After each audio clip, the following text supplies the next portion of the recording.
اور آسمانوں اور زمین میں اس کی شان نہایت بلند ہے اور وہ غالب ہے، حکمت والا ہے۔ وہ تمہارے لیے تمہارے ہی حال کی ایک مثال بیان فرماتا ہے کہ بھلا جن غلاموں کے تم مالک ہو وہ اس مال میں جو ہم نے تم کو عطا فرمایا ہے تمہارے شریک ہیں، اور کیا تم اس میں ان کو اپنے برابر مالک سمجھتے ہو؟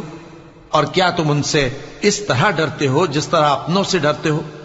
اس طرح ہم عقل والوں کے لیے اپنی آیتیں کھول کھول کر بیان کرتے ہیں، مگر جو ظالم ہیں وہ بے سمجھے اپنی خواہشوں کے پیچھے چلتے ہیں۔ تو جس کو اللہ گمراہ رہنے دے اسے کون ہدایت دے سکتا ہے، اور ان کا کوئی مددگار نہیں۔ سو تم ایک طرف کے ہو کر دین الہی پر سیدھا رخ کیے چلتے رہو، اور اللہ کی فطرت کو جس پر اس نے لوگوں کو پیدا کیا ہے اختیار کیے رہو۔ اللہ کی بنائی ہوئی فطرت میں تغیر و تبدل نہیں ہو سکتا۔ یہی سیدھا دین ہے